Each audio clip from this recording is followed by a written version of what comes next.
juice. It's showtime. So we're live. We're live. Hi, everyone, and welcome to the Nerdy Up North podcast. It's a nerdy podcast hosted by Northern Nerds. I am one of your hosts, Sam. And I am the other host, Paul, and we are live. We are live, promise. We are live. Of course, we're live. Because this isn't Monday Fight night. us. Yeah, fight. Tell us we're not here.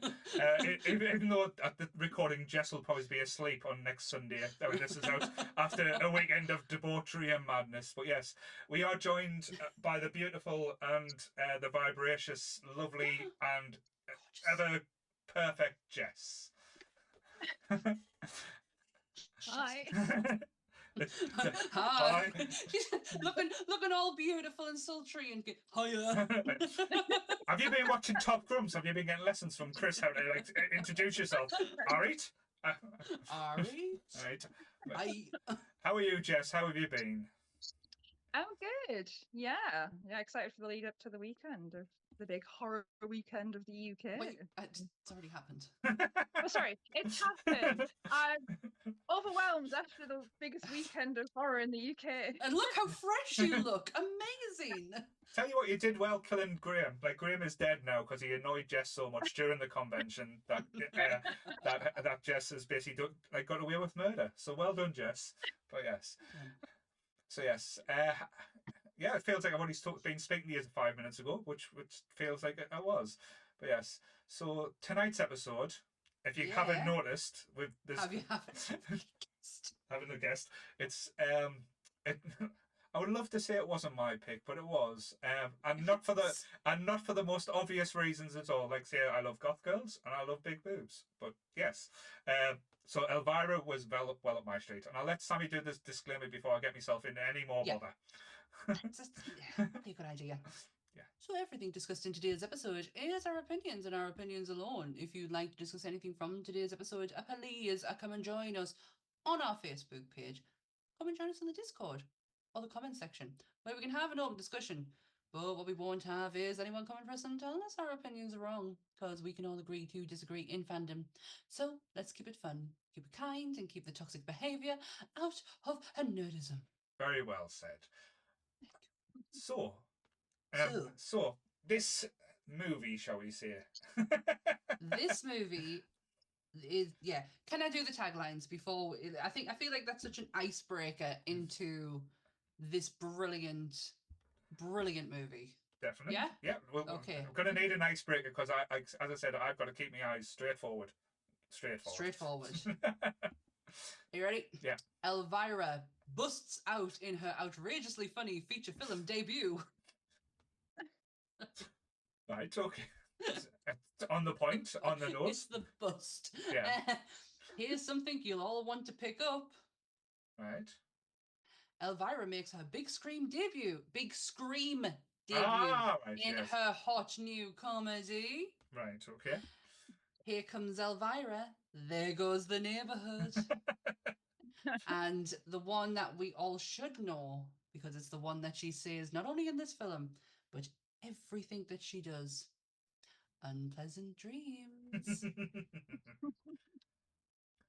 I can't believe, like, we've been doing this podcast for 3 years now. Yes. And like, you do a monster podcast, and we've done some weird shit. Like, we've done Orgasmo, we've done the Monsters.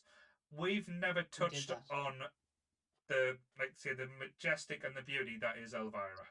She's never came up in any of the conversations we've had to this point. Well,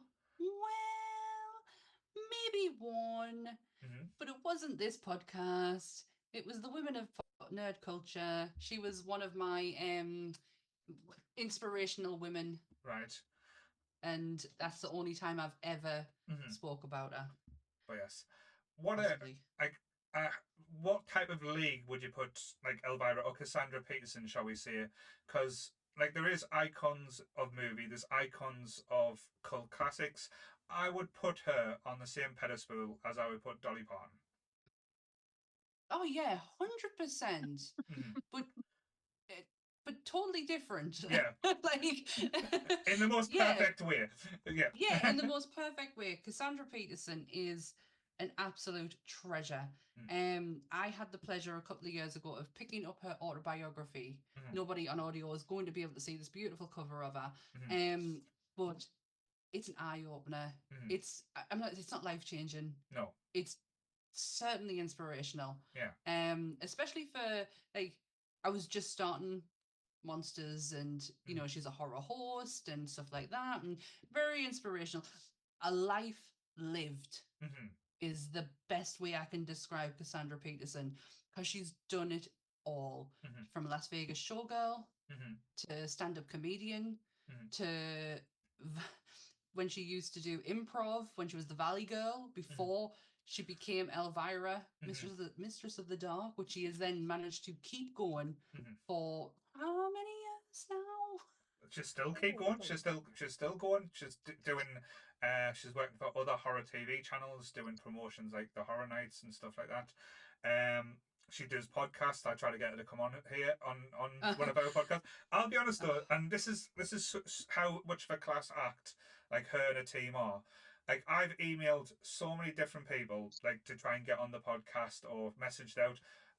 99% of them don't even respond. I think there's only been two big names that's kind of responded friendly. Robert England's team got back to us and said, "Oh, we'll keep you in mind," which is a nice way of saying no, but thank you for keeping us in mind and thank you for replying. Cassandra Peterson's team didn't say no. They went, "We will come on your podcast if you have such and such as many followers." And I was like, "Oh shit!" But there's a goal. Yeah. There's a goal to try and reach. But I think it was 250,000 on YouTube that before they would consider it. But so come on, people! If you want to see Cassandra Peterson on this podcast, you need to get them numbers up. Yeah. I've just remembered. I think it's 40 plus years, because she did the 40th anniversary on Shudder. Where she did her old setup, right? Where she had the the lounge chair, and she did the movies, and then the last movie she did was hers. Yeah, so and it was so much fun. Yeah, so I know Jess is a lot younger than us too. Let's be honest. What was your introduction to the world of Elvira? Because I know you are a spooky queen as well. So this probably was a little bit of a how can I say it? Relevation. Here we go. You're gonna get me tongue tied now. Yeah. Revelation. Yes, there we go. That's why you're the brains and I'm just the chaos. Yeah. Yeah, I think is when I started getting into like a lot of like the horror movies and stuff like this. I used to watch a lot of Carry On films, and I was obsessed with like all the women that were in them.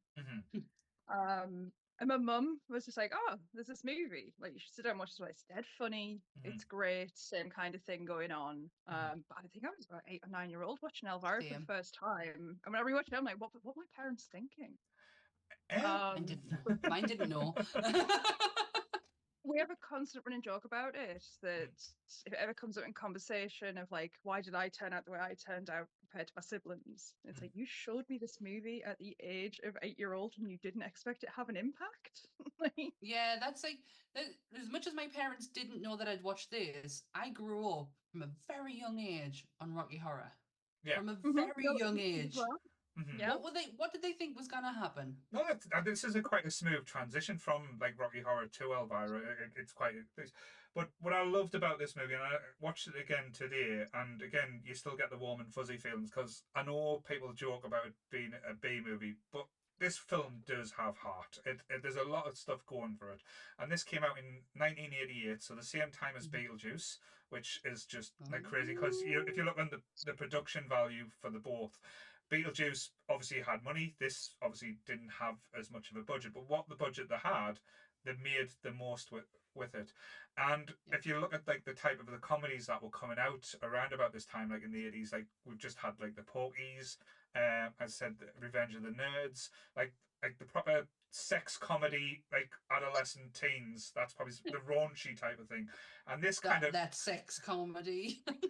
But like say where it was all tits and ass and like dick jokes, but well this had a little bit more class. I know like people like you look at the picture, you see two fantastic assets that she had, and she used it. But Elvira was never like say a bimbo, was never just a sex symbol. She was a strong, like feisty, and she knew her worth a lot of the times. Like, fair enough, she had goals and aspirations, especially in this movie, but she is never once a victim or needing anyone to like No. kind of like rescue or save her in this. And I think for the 80s, I know we had like Ripley, like in Aliens and stuff like that, but we had very few female women being as powerful as what Elvira was in this movie. Yeah, the message in her book is very clear. I am a woman. Mm-hmm. I know what I have, Mm-hmm. but that does not mean that I don't know what's going on up here. Mm-hmm. And she's totally and utterly 100%, like she's 100% confident with herself, but confident enough to know that she is more than that. Mm-hmm. She is more than what you see, Mm-hmm. because that woman is hilarious. Mm-hmm. Like she started, as I said, she started as a Vegas showgirl. Mm-hmm. Because she loves the name drop in her book. Mm-hmm. She loves a good name drop. She once as a teenager followed Jimi Hendrix Mm-hmm. round for a bit, to where she eventually got on the phone with him, and it didn't go very well because she freaked out and panicked. As a Las Vegas showgirl, she got introduced to Elvis way before he started his drugs and alcohol trade. He was like, the true professional Elvis. Mm-hmm. And he warned her. He said, "Get out of Vegas. Mm-hmm. This place will chew you up and spit you out, and you won't have a leg to stand on." She didn't listen to him. She went on, and she lost her virginity to a very Welsh famous singer, Mr. Tom Jones, who put her in the hospital.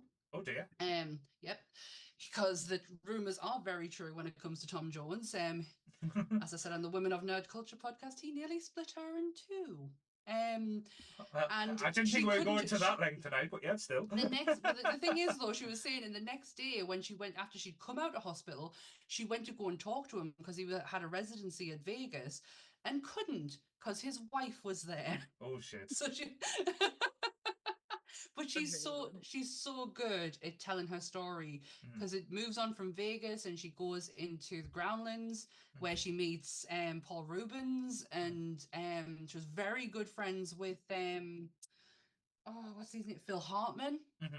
Really good friends with Phil Hartman. She has the whole thing of how devastated she was by Phil Hartman's death. And then she gets the opportunity by chance to become Elvira. And it's met with a lot of to start with, because she gets famously sued by Vampira. Yeah, which went in her favor, because the judge just turned around and said, "If you want to open that can of worms, where does your character come from?" Yeah. Morticia Adams. Do you want us to start going down that route of intellectual property? Because we can. And Vampire team back down. But I'm only gonna say this once. If you really truly want to know this woman, this book is everything.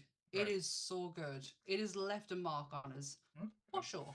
And it's good that, like I said, because it role models like that kind of like change the way and like paves the way. Sorry, not changes the way, paves the way for a lot of different people, like alternative, or might not feel like they're in like fit in or have their place in the world. It kind of gives them an out and says, right, this can be me. I don't have to fit the norm. I don't have to be the stereotypical what everyone expects.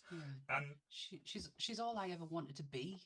When I first met, I met at the same age as Jess did, obviously a little bit more in the past.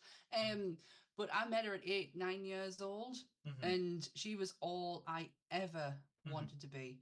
And I have never been able to match up to that, but it's she was always. I dyed my hair at 15 black because of her. Like, it's just little nuances like that. But yeah, she's all I ever wanted.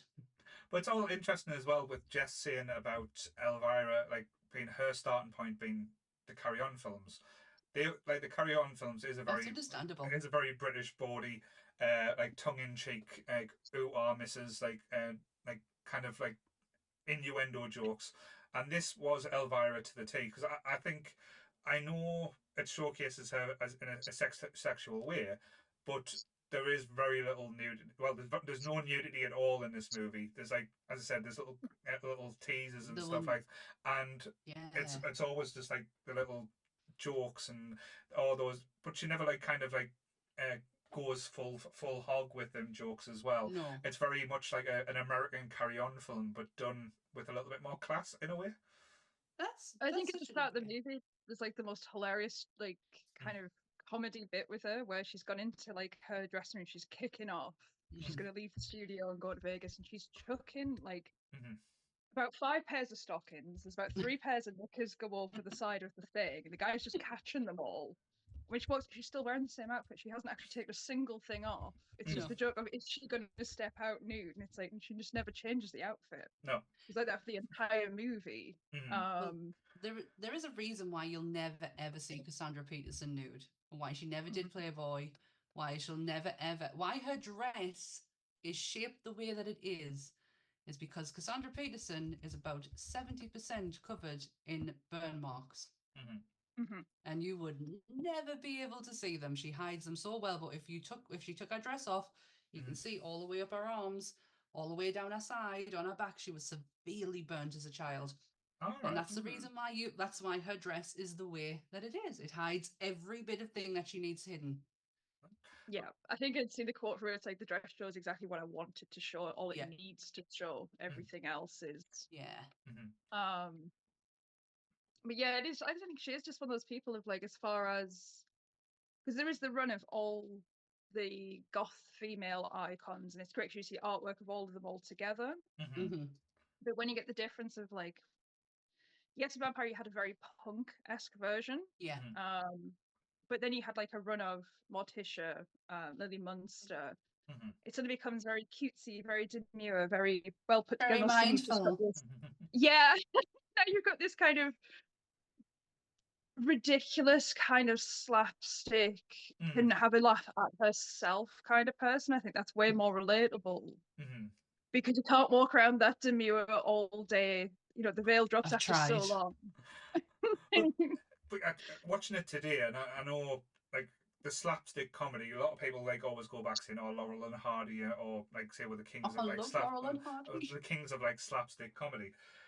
The slapstick in this movie, even though it is a B movie and there's a lot of B movie elements, the slapstick comedy is up there with some of the best. It's like her when she's going up the ladder and she's helping them take the words out, and she pulls off the E, slips, and puts it over where it says UCK, so it looks like it says lessons to fuck, and it's like, and then you get the townspeople looking at it and like faint and going, "Oh my god, she's going to be teaching our men how to fuck." But yeah, but it's like that type of little comedy. But like some of the lines are beautiful, and like the most famous line as well.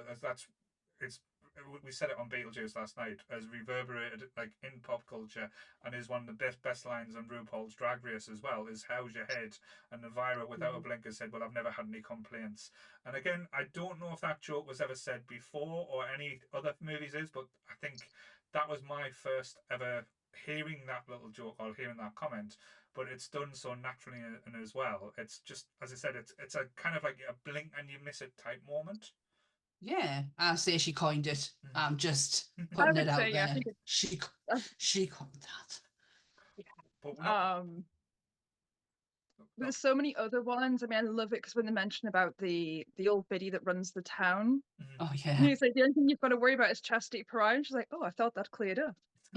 It's like, no, the old lady from down the road. It's little things like that. They're just so novel. Oh, but she certainly learned from the best, like especially like coming up in the Growlings.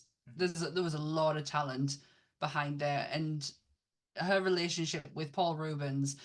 If Paul Rubens wasn't doing, or had just done, it was riding on the back of Pee Wee's Herman Big Adventure, he would have been in this movie. Oh, interesting. But that, like, when you look at this movie as well, because I know people laugh about when you talk about plot, the story-wise was actually quite entertaining. Like, it was quite a fun story, and they kind of played it out, and they had decent B-movie 80s actors in there, because it's like when we were talking about Beetlejuice. There's a lot of actresses and actors that you'll say, I've seen him in something before. I recognise that person, and the 80s was quite famous for that. If this money, I dare say, if this had a little bit of a bigger budget, I think we would have had more things coming from this movie. What was that? Sorry, I was the reason I was looking down at my phone for, and I do apologize. There's one woman who I was thinking, you've just done it there. You've just said, "Oh, I recognize this person from there," and it's been sitting in the back of my head. Paddy, she's in Beetlejuice. I didn't know that. I've just seen it there. She's one of the guests. Fuck's sake, man. But that's the thing. I think one of them, I could be wrong, looked like Mean Marge. If I'm, but no, I don't think it was. I think that's just me making stuff up there. But she looks like you might be right. I don't think I'm right on that one. I can't claim that one. I just thought she looked a little bit like it. But yeah, and even one of the possibly the two most recognizable people are Chastity Pariah and the real the guy's in Wayne's World, and he's in like Scary Movie. He was in everything. Oh, he's in Ghostbusters too. Kurt Fuller. Yeah. But also the late Jeff Conaway is in there. From Grease. But the one that's just really blew me mind, and I can't picture where she is in the film, but I know she's part of the Growlings, and I know she's part of Cassandra Peterson's clique. It's Charlie Day's mom in Always Sunny. She's in it. Oh gosh. Yeah. I'm looking at where she is in the movie. But, and again, if you one of the little geeky boys as well is in one of the greatest sequels to a horror movie ever made. He was in Nightmare Before Elm Street 3, Dream Warriors. He was the Wizard Master. He's a Dream Warrior. Worst scene in a movie ever about a killer movie. Stop dead of like, you can do anything in your dreams. I'm now a D&D wizard. Woo! Like, it just lost me. Oh, come on. Number 3 was one of the better ones if you think of it. Like number 4 and 5 were unwatchable in my eyes. I'll be honest with you, but that's for a different franchise, for a different conversation. We've already done it. I'm not doing it again. 1, 2, Freddy's coming for you. Yeah, we got took down off YouTube that night. Yeah, it did, because I was showing too many clips of Dream Warriors. I think it was. I think it was Welcome to Primetime, bitch. That took us down. YouTube was like, that's enough. Oh my god. But yeah, that's when we stopped using clips on our show. Sorry, guys. Yeah. But no, and again, a lot of people like take the piss out of Elvira because like the way she looks. But in this movie as well, she has a pretty decent moral compass as well. She stands up for herself, as you said at the start, when the sleazy Harvey Weinstein movie executives being all like prerogative and lechy towards her. She stands her ground, and basically in today's, well, probably in the 80s or 90s, she would have got herself blacklisted from any different movie or for the way she acted. But no, she couldn't give a fuck. She knew what she wanted to do, and she knew her worth, and she went there. And even when like throughout the movie, and she is like sexualized, but she's in control of it. Like you get all these lechy, pervy men that can't control themselves or like handle like say a powerful, strong, beautiful woman. The instinct, all like the guy who's trying to sell a house and he's like giving it all the innuendos, and it's just horrible. It's the guy who plays one of the angels in Supernatural as well. He's one of the archangels. But yeah, and like that's an uncomfortable scene now, but I remember back then, it would, especially after watching like the Carry On movies, men and women would have been laughing like their heads off and like not thinking of it the way we probably would now. It was like, oh no, very, very, very different time, Mm-hmm. very of its time as well, Very especially with. And do you know what I've just drawn comparisons to with this movie and the story? And I'm guessing Elvira comes first. Is Tu Wong Fu. Mm-hmm.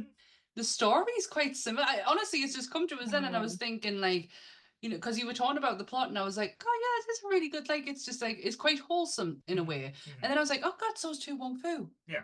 Oh my god, they go to a town and they redo it over. Yeah. And then they leave it better than it was. Mm-hmm. And that's what she does. Yeah. Honestly, it's just been a weekend of revelations.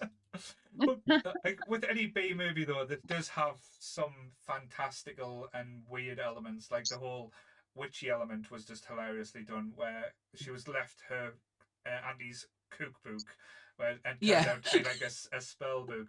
But one bit that had me floored today, and honestly, I've never needed a laugh so much today, and it absolutely broke me, is when you see Elvira being left at an orphanage by a Rottweiler. Oh, And it's like baby Elvira, and you open up the cot, and it's just like little baby with Elvira makeup plastered on her face. it's the little spiked bracelets she has on. It's just adorable, but so wrong at the time. It's like they went in the makeup department. How can we make this baby look as trashy? Because let's be honest, Elvira's makeup is perfect. Like there's nothing nothing trashy or horrible about Elvira's makeup. But that poor child, it looked like someone had just got a makeup bag and flung it in his face and went, that's what'll happen. That's what'll do.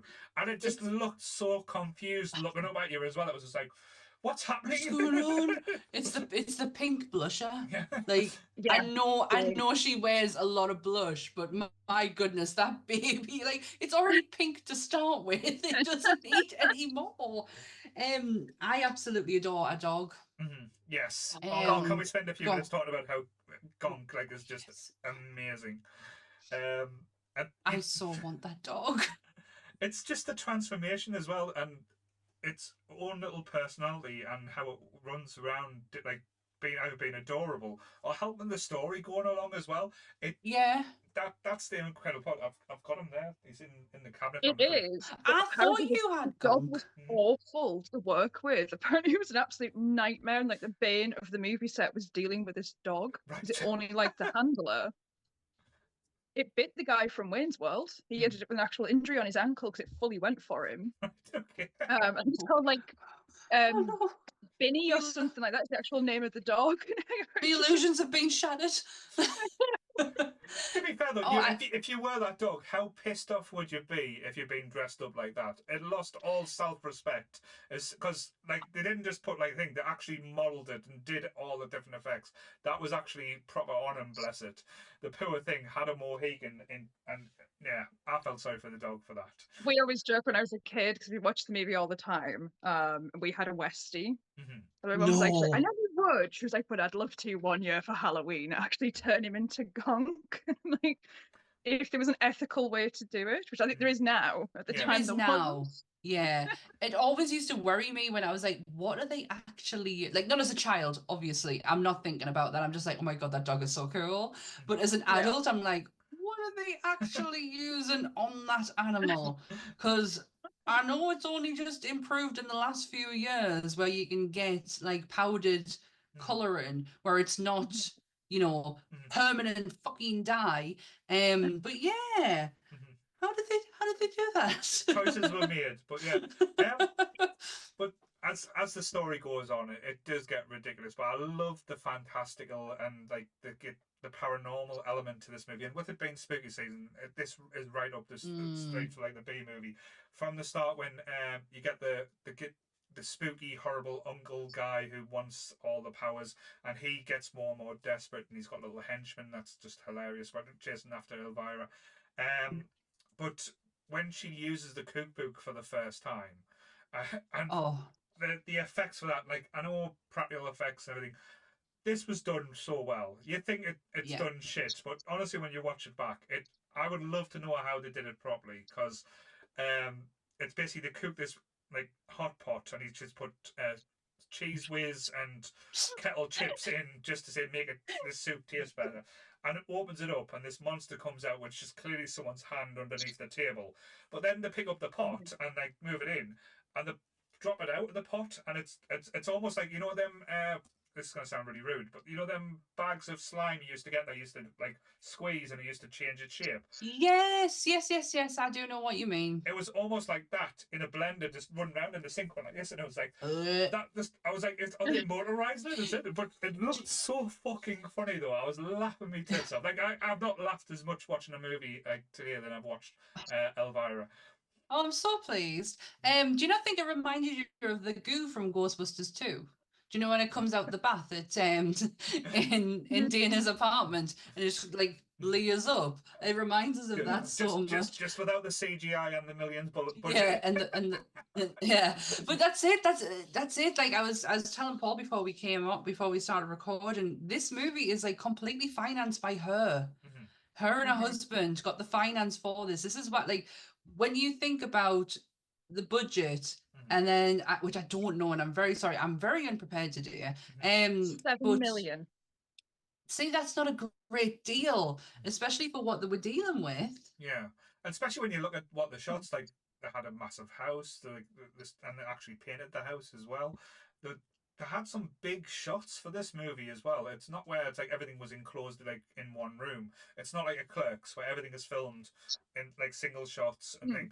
This feels like a quite a big movie set would have been involved with this. I know, and they probably touched on our like had homage, shall we say, to all the classics. Like there was Munsters vibes, there was Addams Family vibes. Like all the classics were kind of touched on in elements in the look and the feel of this movie, and it was never like kind of like done in a mocking way as well. That was one thing I thought, because this could have been a big joke. If you think of like Revenge of the Nerds and stuff like that were just like laughing jokes and just a piss take on a different culture. This never kind of took the piss. Like it almost like it was like everyone was kind of in on the joke, and even like the Flashdance moment. Like oh my god! Like I mean the took the piss out of Flash, and that was the bit where like when you had sort of like a professional dancer and they were cutting in scenes where Cassandra Peterson clearly not. just like this is her. This one single. It's when she's turning around and it's like the smile on her face. Oh my gosh. Oh, you totally thrown us. I knew what I was gonna say, and then you've thrown us with the bloody flash dance bit. But that whole moment and scene was just absolutely like done so well, because you've got her in the cinema, and again, this made me want to go to the cinema, because if ever, like, even if it's a shit movie, I would love to have someone like Elvira or Cassandra Peterson just sitting on the side, slating the movie on a microphone, just like taking this. It's such a well an old idea. Like I know you've got like Mystery Science Theater 2000 that do it, and I know a lot of the old horror films did it in the past, but still do it today. Do they? I didn't know. Bill Bob Briggs. I hope I've said that right. He hosts on Shudder with Darcy the Male Girl, who I am friends with on TikTok. However, her knowledge on horror is ridiculous. She's an ex-porn star, and you can tell. But does porn stars have a look, Sammy? Do they? You go and look at Darcy the Male Girl and tell me. Right. They don't. So you're telling me to look up porn? Is that so I can tell my wife? No, look up Darcy the Male Girl. Don't, because I'm spending time with your wife soon, so don't. But no, they got her on for the last podcast on the left podcast, and they were like, you don't know, and she was like, test me. So they did this huge test on her, and just like boom, boom, boom, she knew everything. But yeah, Joe Bob Briggs, Elvira. She did like I said, she did the 40th anniversary one, but you can go back and watch hers.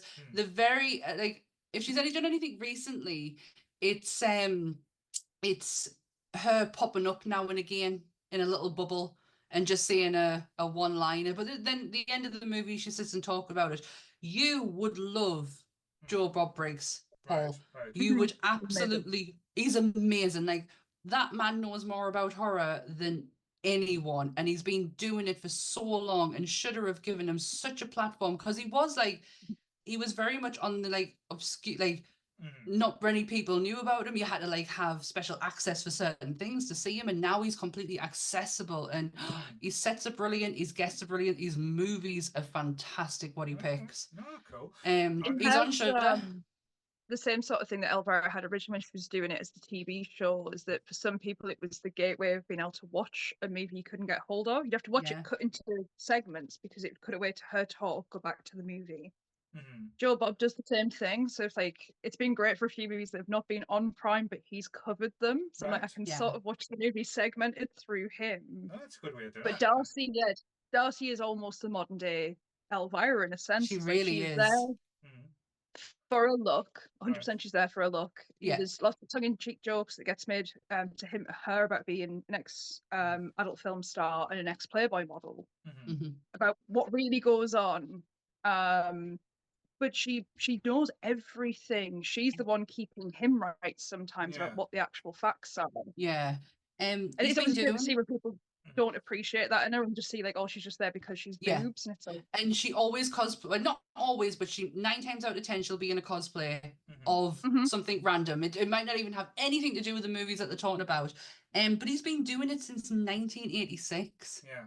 mm-hmm. Only, The yeah, it's one of those things. I am interested, but since joining these kids and these hipsters on the tickety tockety tick and being all down with the thinks homies, he's cool. being all cool Thinks and he's stuff, cool. I have noticed as well, and again, this is not a shot or this is not a shoot at anyone to say the things. The abundance of movie experts that are flying about, and that's one thing we've never claimed to be or wanted to be type thing. God, no. But it's crazy, and I'm not saying it's a bad thing. It's great that, like, say, there's these platforms that give people the voice and stuff. But a lot of them, and again, this might sound like a dig, and I do apologise. I'm not making it to anyone.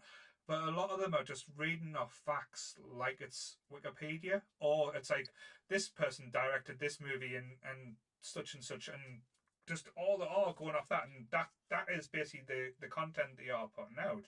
And again, if that's what they want to do, and that's fine, all power to you and stuff like that. But there seems to be everyone and the dog seems to be doing it at the moment. Yeah, I mean, and but it's a universal shared now love of movies that previously you were the nerdy kid who stayed at home too much to constantly watching every film, everyone else out getting lost in a field. I did both, so me too. but now it's all of a sudden there's this complete shared like universal logic of everybody loves this stuff. I think there's still a lot of people trying to prove that, like, say they're not, kind of, well, if you watch this, do you know about this? And it's like now people can really kind of prove their point and back themselves up, so they're not accused of being another one that doesn't know. Yeah, I'm not gonna lie, like, since doing this, I have worried about people trying to catch me out. And then I just think to myself, there's no reason for me to be worried. We all know I haven't seen anything. So it's not like I have anything to prove. I've already made that point very clear. But Monsters has kind of the same, not the same format as what you're seeing online. No. It obviously comes with a lot of facts and stuff like that. But it's, and they do come offline. There's there's no other way to find shit out. But it's not reading verbatim. I only ever read anything verbatim if I don't fully understand it.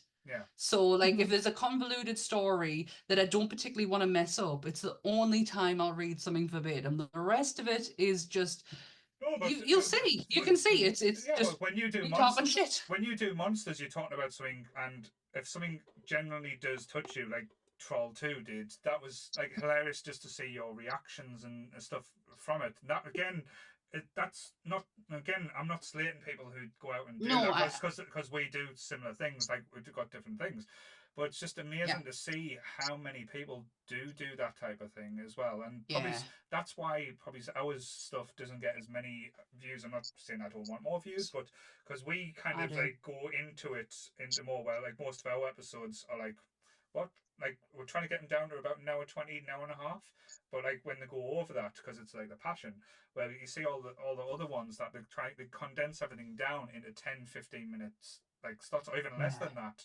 It's like it's like I want to, like, this is why I love doing these type of podcasts, because seeing how Jess gets excited, see you get excited by your character, and then just like talking about a certain point that might throw you, but then we go off into a different point. That's where the interest that's where it always comes for me more interesting.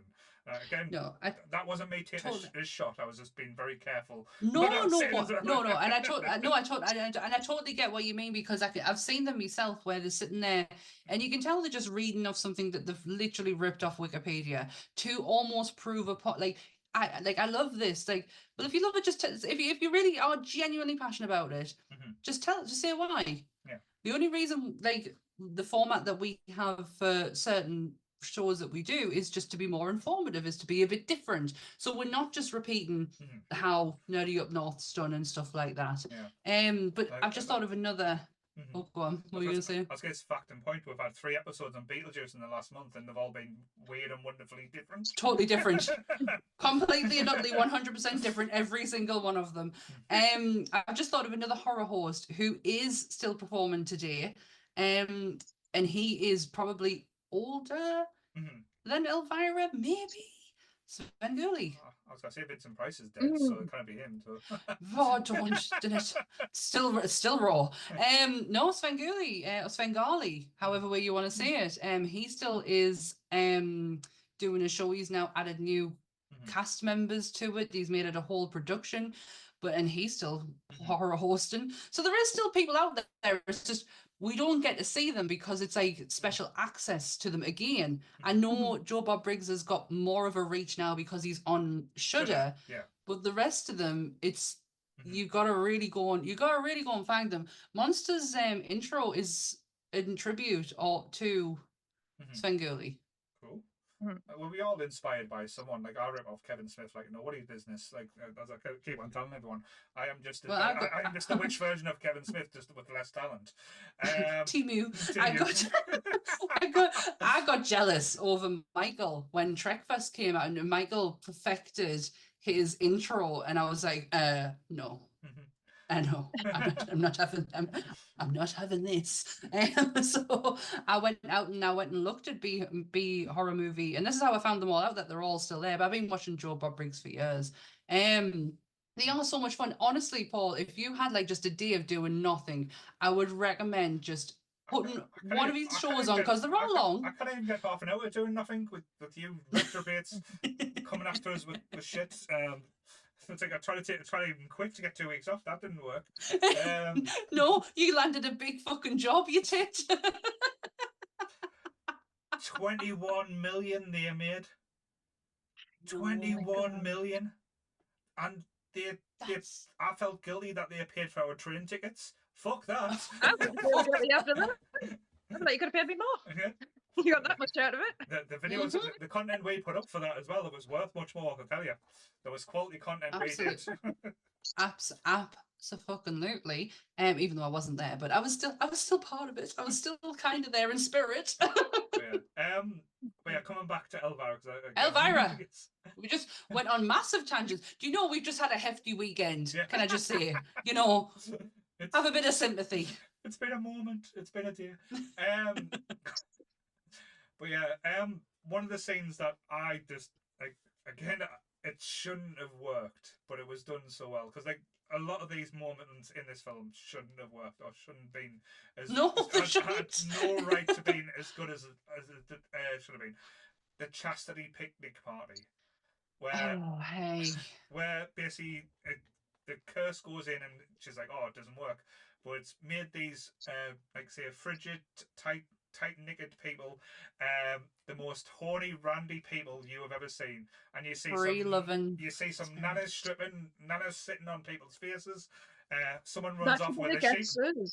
Sorry, that bit's the funniest bit. Is where she steals the bowl and like she won't let anyone else have it, and then she just casually just walks up with that guy laid on the field, lifts the skirt, and just sits down. But as a child, you wouldn't have got that reference. You wouldn't have got. He's just sitting on his face. It's like, she just wants to get comfy.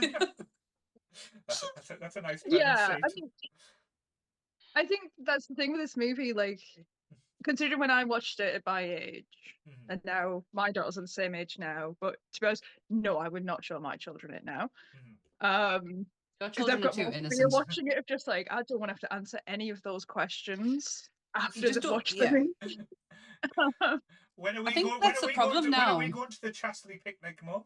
But isn't that such a huge problem now? Like, because our parents, they didn't give a shit. Like, they generally didn't give a shit. But because you've been there from a young age, you've now got to take the responsibility of not just questions, but the nightmares that come along with it. I tell you and what, I would not like that. There's the questions. There's a monster might want to make them stay up late on the night time. There's the life choices afterwards when you watch this stuff so young. Like, So- why am I not watching these things? Just wait. Jess's daughter's the new Elvira's coming through. The Elvira twins. But yeah. Oh my god. But you know what was funny? It was quite funny. Like something actually funny happened to me today after watching this movie. Go on. Literally about half an hour after watching this movie, I was like, all right, settling down, getting like chatting shit with all the nerds. I got a knock on the door. So I was like, all right, then someone's knocking on the door. Might be a delivery. So I opened the door and there's this little old man. He looked at us and went, oh, how are you today? Oh, no, I'm fine. How are you? He went, can I talk to you about our Lord and Saviour? I'm a Jehovah's Witness. I went, no. And they shut the door. But yeah, so basically the Jehovah's Witnesses were out there listening, watching me. Saying he's watching Elvira, he's sinning, he's watching the naughty films. This man needs God. This man needs God. This man needs Jesus. He needs saving. So it was quite. He needs Jesus. So after watching Elvira, it brought the Jehovah's Witnesses to the door. That's how powerful this movie is. Am I just not watching the right films? Because I never get them knocking on the door. My best friend's always like, oh, they've been back again. I'm like, come to my house. I mean, I know I live in Shiny Row. It's the murder capital city of the Northeast. But, you know. It's the Lost I think our household, they turn up once and only ever once, and they never want to return back. Like, turn up to Sammy's. It's like, what's it? San Diego? Not San Diego. The town from Lost Boys. My brain's not working. Oh gosh, mine not either. Santa Clara. Santa Clara. Santa Clara. Yeah. Yeah. Santa Clara of the Northeast. It's full of vampires. That's Sammy. Oh.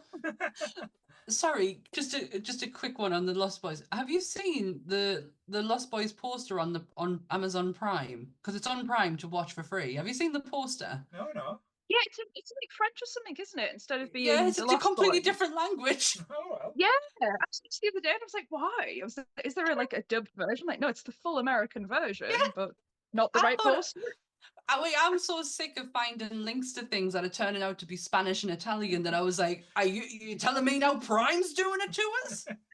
It's getting the algorithm now though, but I do own this on Steelbook Blu-ray as well, so that was one of my things. But Elvira? Yeah, I've got a collection of Elvira stuff all around.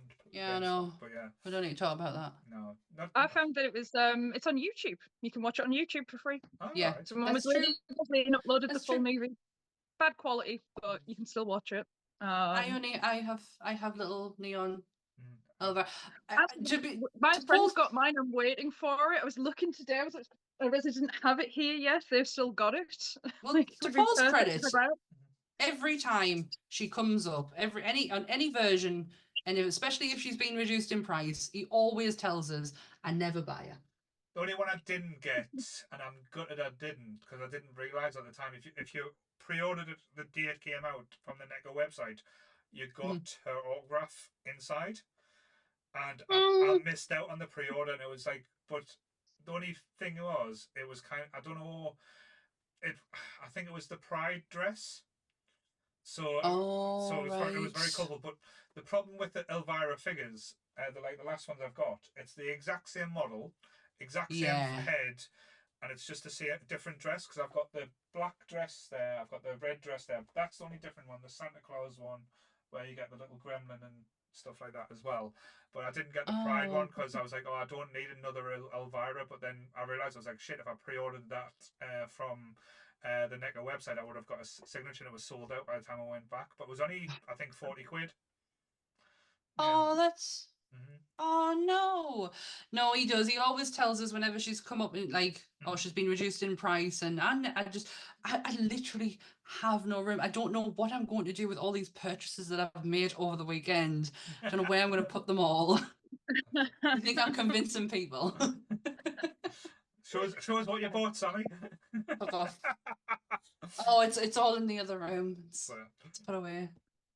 So there is something in movies that always makes us giggle, and it's the what do you even call him? The guy that she's ends up with in the end. Brad? Bob, I think it was, wasn't it? Bob. Bob, that's it, Bob. Was it Bob or Brad? Because he's such a generic. He's the most Chad. generic guy He was boring. ever. He was too boring for Elvira. He Yeah. is, but it comes up because it's like there's a certain thing that's so like kind of true even now. It's like if you're an alternative girl and you try to date and you go on one of these dates and you're like you end up being Elvira where she's saying to himself, have you ever seen this movie? He's like, no. It's like, have you seen this movie? No. You've got to have seen this one. No. Like, right. Just Well, seeing that alternative girls, you would never have had that problem if you dated me. Just saying. Instead of like there'll be this like kind of himbo-esque guy who will be chasing alternative women that has no business being in this like situation. But he is just he's such a blank sort of almost like kind of oddly too dumb. Like he's really not aware of anything. Like there is just cotton wool behind the ears. There's nothing behind there. I have a feeling. Oh, go on. I do feel that if you had anyone with because Elvira's personality is so big, you needed something to kind of counterbalance that. Because if you had someone with an equal personality to Elvira, it would have been a shit show. If you had like a Michael Keaton type performance, like up to Elvira, it would have been like too much. And it wouldn't. The balance she would have been drowned. Yeah, she would have been absolutely drowned in it. I have a funny feeling that Bob might be based on Mark, who is her ex-husband. Like I said, doesn't come off great in a book sometimes. However, the Elvira's theme from the soundtrack, he wrote that. Bear in mind, Mark, what's his name? Mark Pearson has a lot to do with this movie. Like it doesn't happen without him. Because they did have a really strong relationship until they didn't. But yeah, I have a feeling that Bob might be centered on somebody ever so slightly. Interesting. I think it does play really well in the movie because it does that whole like it changes the gender roles that now instead of being like a dumb kind of blonde woman like, oh, I don't know what's happening, it's like it's the guy stuck in the situation, and the women are far more aware of what's going on. But I think it does set this amazing tone throughout the movie of like, it is very wholesome. You've got all these teenagers that literally can't have a life. They're not allowed to do anything because it's all run by old people. Yeah. And when she puts the movie theatre night on for them, the cutest thing is when they're all getting themselves ready to sneak out, and it's the lass who gets told like she's put a tiny bit of makeup on. And her little perfect white shoes that she takes out the box because like that's her like kind of step into feeling a bit like a grown-up girl. She can wear a little pair of high heels. And it's just so cute. It's not like some big debauched pair of boots. It's just these cute little white court shoes that you'd wear at like church on a Sunday morning. But that being like their step into like they can have personalities. They are at the prime of like their sort of growing up. They should be out going to the movie theatre. And there's a really sweet little moment in that movie theatre with them two as well. Because normally if you think teenagers are like, oh, he'll be trying to grab a handful or like try a kiss, it's a simple, he puts his arm around her shoulder and she kind of leans in and it's just enough and it's just like, it's like a little, it's like a little moment. It is, and I think the best part about the relationship between Cassandra, because 2024 wise, you're looking at it going, why is Cassandra befriending or Elvira befriending these teenagers? How? But it's more to do with the fact of like kind of giving them whatever confidence she has, kind of passing it on to them, seeing how repressed that they are. And the best part about every single one of them is they never lose their actual identity. They don't turn around and go, oh well, I'm just going to be her. Because that's how she's got her confidence. They find their own, but not changing too much about themselves, like as in the way that they dress and such like that. I always love that aspect of that dynamic.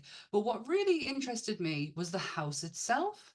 When they were decorating it, that's not how I expected Elvira's house to turn out to be, like a pastel bloody princess palace. It was interesting. It was choices. It was something. It was for the joke of when, like, obviously the audience sees it first, and you expect it to be like, "What did the dude say?" It's amazing. Like, I love it. Like all these crazy colours. It's an amazing Oh. joke. Like, it is the least expected. You expect, No. fully black. Like, oh, she wouldn't even Yeah. change it. Exactly. All she would do was just, tidy it up a bit, because you've seen her car at the It's beginning, and unbelievable. she's got she still owns that car. You Well, would parts of you it. would never give it up. That's No, simple. she still owns it. So there was, I don't know if you ever remember the times when, the likes of porn stars, the TV show about the pawnbrokers and that era of telly, and they had a Pin My Ride type thing. yeah, and they had a restoration one of a guy who does muscle cars. Right. I loved it because I love American cars. And he got a hold of hers Right. and did a whole restoration job on it and put it back to its glory, because obviously it's seen better days. Yeah. It just been sitting in her garage, and he absolutely made it look exactly like you remember from the film. The same chain wheel, steering wheel. I don't think it could Sold change. quite a lot of it off. Like, had a lot of it taken off the car, and it's all gone to auction. Like, the steering wheel's gone. That got sold off. It was like 2017. And other parts of the car, like all the little things on the dashboard, she sold all them off to auction. Right. So, like, I don't think what it looks like now. It's like a shell of what it was. Because she just keeps. Oh my god, he did such a beautiful restoration job on it. So yeah, you see the car, and obviously the leopard print, the metal, the pretty much heavy metal of it all, the punk rock of it, and then that house. Yeah, the house is fantastic. One thing I wanted to talk about as well, because I know it sounds really weird saying this, but the movie itself is kind of based in like almost like realism, like a certain way, like certain towns treat people and stuff like that. And then you do have the fantastic element as well. That there's a little switch in the movie that happens, and it goes from kind of crazy to absolutely batshit bonkers. Is when they decided the town was going to bring back the law from the Salem times that if you're practicing witchcraft, you get burnt as a stake. No trial, no basically, or you judge, jury, executioner. You go to jail, and the same night you're going to get burned at the fucking stake. And the reaction to that, it's like, fuck. And that's when this film blows up and just goes absolutely ridiculous. This is where it really blew up, because they actually set Cassandra Peterson on fire. Right. Bearing in mind, as a child, she had that horrific injury which has left her body scarred for life, and they actually set her on fire. They melted her wig because of the heat. It's interesting when it gets to that point in the movie. Oh! Yes. Excuse me. So novel, because of how everybody turns on her. Yeah. She's done the movie tonight. Obviously, you've got Patty here because she's taken her man. And she's got big Patty with the pointy boobs. I know. What was Patty thinking? It's, you've got Vincent is obviously trying to get so he can get in, he can get that book, and they're coming to the precipice of the night that he needs it. Then you've got the townspeople against her because she's corrupted the kids. But it is that guy from Wayne's World. He's turned against her because she rejected him. Of just like, burn her because she embarrassed me. She wouldn't let me get anywhere near. And like how toxic they all become, except for the cute little old guy who has the little guest house. Like he's the only one who kind of doesn't. Yeah. He's like kind of supportive of her. It's like, can we not burn people? This seems to be wrong. But then they make jokes in saying, "Oh, we should do this once a month." I was like, "What? How bloodthirsty? How bloodthirsty does these people come?" do you just not just have like a person of the month that you don't like, and it's like, right, you get on that stake. That sounds actually quite a good idea. So can we start? Oh, because you kind of put me on repeatedly every month. It'll be a one and done job. Burn the bitch, but yeah. I think like there's that heavy influence of Vincent at this point in the movie that like it's great because from the moment it starts, he now comes out in a full robe. He's fully changed, and no one's noticed that he's changed from being this businessman to this fully occult. I love because Anton LaVey looking motherfucker. Yeah, that point is his physical makeup changes in every shot that once he goes out shot and comes back in, he starts getting more and more grotesque. Like his cheeks start to sink in, his eyes It's sink back, and it starts awful. like I know. forming outwards. When I watched Like- it today, I had to go back and like say, because I said when he changed, I was like, is he like the guy? What's the guy from Friday Night? I'm trying to get his name now. I should know this. I did the episode. Roddy McDowell. I was like, is he? Yeah. I was like, is it him? Because it almost looked like the makeup and everything was like either like a cross between Roddy McDowell and It does look very Peter sim- Cushing back from the Yeah. No, you do the amalgamations there. It definitely looks like all of them. But even like from kid to adult, my opinion of him has never changed. I am completely and utterly icked out by him from the second he walks on screen to the second he dies. Like the ick factor is just there and it doesn't leave. And when he starts to transform, I'm like, yep, you're disgusting. Don't like you. Can I ask though as well? What is Elvira's shoes made of? Because she come out of the store with a rifle and shoots him and doesn't leave a scratch. But then she throws a stiletto and it gets stuck in his forehead. So has she got some kind of like? Hey, it is shoes, man. They were completely indestructible. Believe you me, I tried with my mother's high heels and it didn't work. The Rambo look. Yeah. Oh, did I I love the want? Rambo look. Oh, did I want that look when I was a kid? Or did It I was- want to be female Rambo? Elvira Rambo. Well, I know Goth I'm gonna break canon here, but while making the costume for the weekend that's just happened, Yeah, exactly that weekend. contemplating trying to do it, where I was like, could I midway through the day be able to remove the skirt and turn it into the Rambo version? But didn't you But I do just that? No, because it's latex and it's very hard to get. It's Oh, impossible to get in. I must It's have even worse imagined trying it. to get back out. Right. I must have imagined No. it. You saying you're doing it, Jess. I like. I'm not going to make the comment to get myself into like if you need a hand to get out, but no, I'm not going to go there. Move on. Nobody wants to be that person. No, they don't. Latex is horrible. The amount of liquid that is going to be trapped between the latex and my body is going to be bloody disgusting when that. Oh well, thing that's comes good to off. know. I'm glad I hugged you many times while we were there at the weekend. Graham's going to get that pleasure if anyone zip me when we get to the hotel. Oh, the joys. Remind me next week not to wear this new eyeliner I've gotten because two weeks in a row now, it's halfway down my face. Right. Oh no.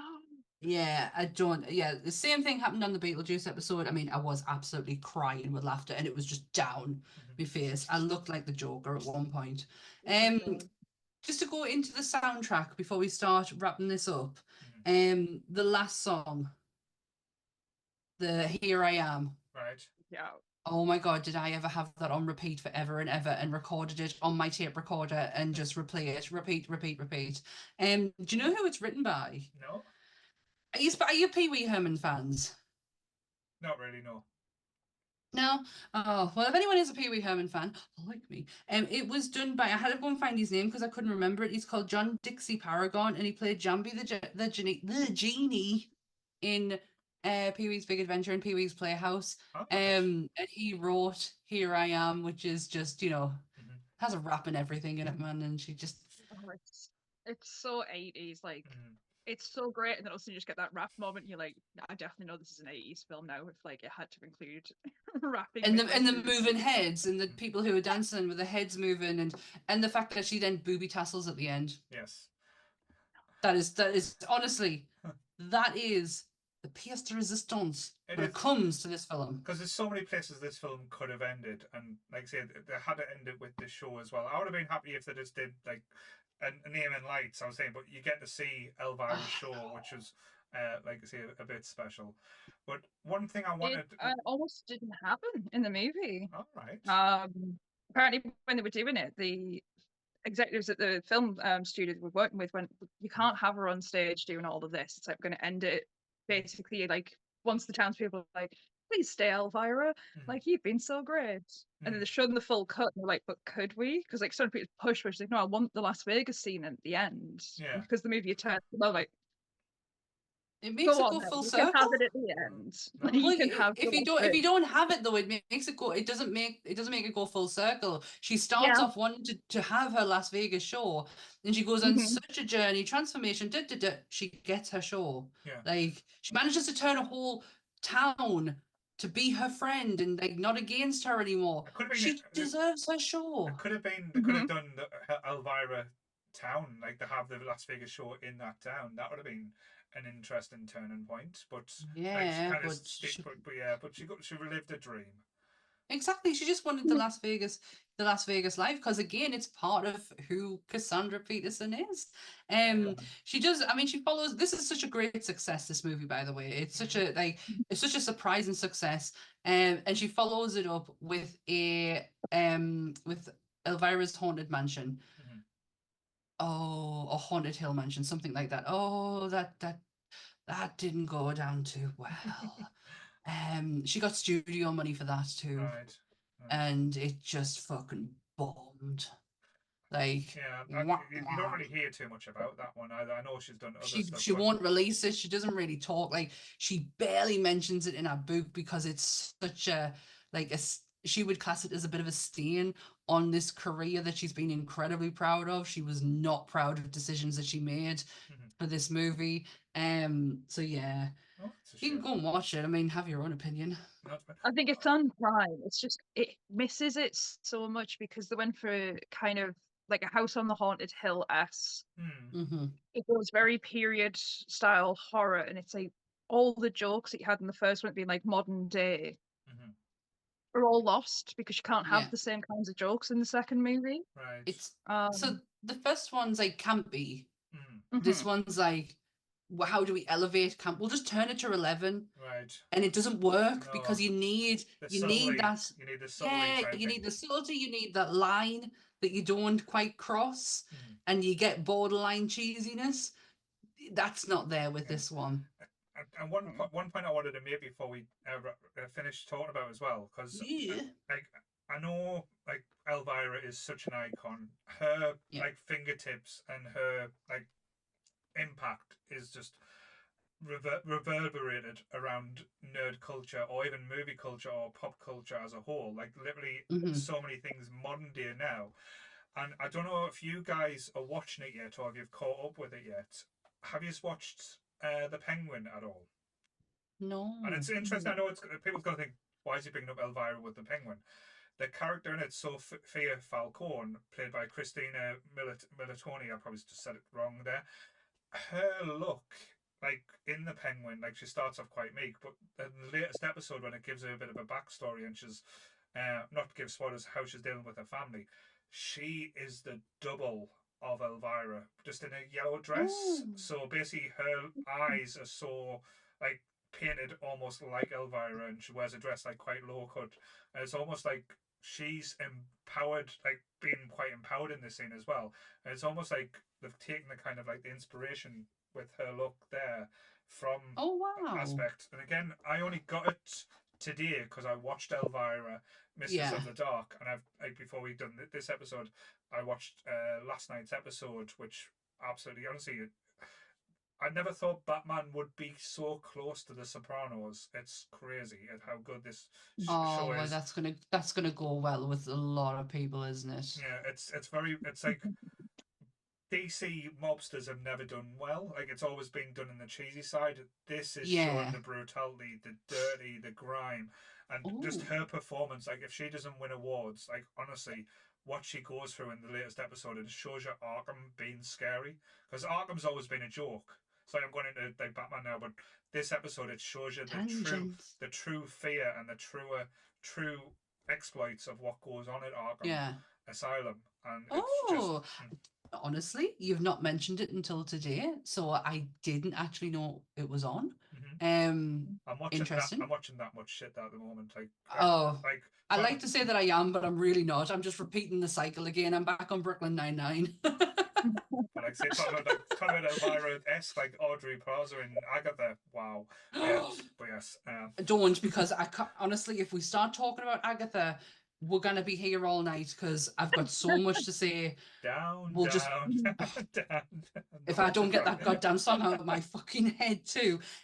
Just before we end, I have mentioned this. If you watch the Women of Women of Nerd Culture, you'll know how important this woman is to us. She is my everything. She is partially like she helped me with my kind of identity growing up, and I absolutely adore her. I mean, I can't put into words how she actually like or what she means to us. It's just I know it's there. It'll always be there.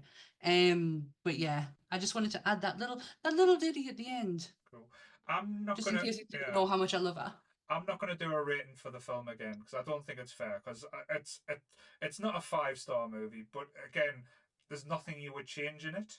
That's the There's problem. there's not. There's not. If you did start trying to mess with it, then you mess with the actual heart and soul of it, and the points that it was trying to make. Because there is some good points in there, and there is some life lessons that can be learned in there. So to start changing the formula, to start making change, it just no, you lose all its spirit. Yeah. And is there anything you want to add there, Jess? I know. I know you've had a rough weekend. It's been a rough weekend. It's been a good weekend.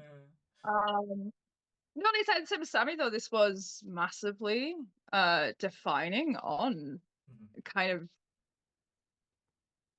I don't necessarily walk around looking like Elvira every day. No. You could have seen me wandering around as Elvira, but all that aspect of the tongue-in-cheek humor, being able to be quite feminine but still have quite a strong voice, quite a strong mind. These were all the things that I think, later old me was just like, I want to be her. Yeah, so badly. When I grow up, I want to be Elvira. No, yeah, that was it. That was it. And again, and I'm not saying this in like a patronising way. I do think all women or young ladies should watch this movie at some point as well, just to give them say that little like that message that Elvira does give. I think a lot of people that might not might need it, say might be missing out. And not saying that would change their lives. Clearly it changed the lives of 2 goth ladies that's with me this evening. But again, it's life affirming. It's a positive role model when there's not that many positive role models out there. Yeah, because growing up, we had Princess Leia, and it's kind of understandable. By I gravitated more towards the male when it comes to my hero, my Pete Venkman and shit like that. She was probably the only one who I can hand on heart say from a very young age is being my feminine icon. I wasn't looking for anyone else because she was all that I needed. So everyone else didn't matter. It's only been in the last few years that I've kind of looked and went, oh gosh, I had Carrie Fisher, I had Sigourney Weaver. I had so many other women to be looking up to, but yet I chose her. But that's not a bad one. I will always forever choose her. Yes, she would always be the right choice. But yeah, but no, thank you guys for watching us live. Yeah. Chris, I love you. It's been great. Lee, you're a beautiful beast. Jake, I love your hair. Goodwill, you're the best ginger I know. But just to say as well, thank you guys. I know supporting us. We are having a blast with the spooky season. The next episode's going to be a dark and interesting one. We're going. Is it? Midnight Mass. Oh God, yeah. Oh gosh, yeah. It's gonna be great because we're gonna have Sonia on and I don't know. I've got to think. I think Jess is on as well, aren't you? Jess? I think it's me. I hope it's me because I think we watched it. All right. I've got the list up. But you didn't even say. You just sat there I couldn't even tell if you were going to be on or not. I was like, I don't want to say in case I'm actually not on it. It's fine. No, you say. You know more than us. That's the problem. You remember things we don't. No, it's gonna be an interesting one. It's Sonia and Jess. I have got them on. Yeah, sorry. Just to confirm. But no, it's been a DM, sorry. it's fine. It's fine. Yeah. I couldn't remember. I couldn't even remember what the episode was. And I'm sure me and Sonia bullied you into it. No, because Um, I think originally we were going to do a full month of Mike Flanagan, but I thought that would have been a lot. That's a But, lot. yeah. That's a lot of What? tricky subjects to fit into 1 month. Midnight Mass is perfect. It deals with every aspect of a Mike Flanagan production. So it's going to be a really interesting. I would say them potentially could be potential trigger warnings in there because of the subject matters that's going to be talked about. But hey, if Yes. you've watched it, you know what you're in for. Great. And the next Monsters is The Omen. Yeah, coming up tomorrow is we're doing one of my favorite movies of all time. Went great. Yeah, enjoyed it. Really enjoyed recording it. I know a lot, just to say. Yeah, I'm gonna bore the tits off you with all my knowledge on The Omen. I did it on somebody else's podcast. I might as well do it on my own. Yes. So yeah, that's 8 o'clock tomorrow on YouTube. No problem. Like I say, we'll have other stuff coming out as well. I know, like as I said, me and Jess are going to talk about doing an online quiz, hopefully in November as well. We've got the charity stream, which we will start organising after this episode. So we will, because we said we would start planning it probably after For the Love of Horror. So and it's now after the For the Love of Horror. So yes, so that's going to be the fun time, Charlie. We've picked the movies, and next we're going to just set up the page, and people can bid and donate to actually help out and be on certain movies. Yeah. We've got such a great format for how we want to do it. Kind of the starting points there. It's going to be fun. It's going to be 12 hours. It's if we don't kill each other in them 12 hours, that will be the goal. Yes. After watching Neverending Story and Sammy won, Oh. Atreyu. That's Artex, isn't it? It's Artex, isn't it? Sorry, Artex. It's been so long. I couldn't even correct you on it. No, I'm going to do it because I said I would. Because you make me watching fucking Jar Jar, so that's going to be interesting. I did have the medicine. But yes. But yeah, lots of things to come out for it. And like I say, after this comes out, the week after is the quiz. So join Jess and Sammy and Graham where they do the Halloween special. So you can be the Halloween quiz champion if you want to be as well. And it's going to be the Monsters Up North theme. So yes. Monsters. We'll have a few questions and things from Dan as well. And just to say a big well done to Dan, who sponsored the For Love of Horror Trading Hall. So again, just being absolutely more and massive. So well done, young lady. Like I say, very proud of you. Very, very glad to have you part of the team. So yes, anything you want to promote before we go there, Jess? Have I said it all? I think you've said it all. My head's just spinning now. I'm like, oh, so much to do. So many things. Yeah, you're actually involved in quite a bit that we're doing over the next few months. Yeah, we've got the next Midnight Mass and Halloween 3, I think you're on as well. But the Halloween 3, we need to work out a time to record that to go out for Halloween, because can't have it on Halloween because that's Sammy's wedding anniversary. Wedding anniversary, yes. See, even I know, so it's fine. Yeah. But yes, I think my husband might be sending us some papers if I said I'm going to be recording on that night. Actually, I don't think he'd give a shit. It's got to get in. I can play some more games, so that's fine. So same bat time, same bat channel. Oh, stay nerdy, everyone. Bye.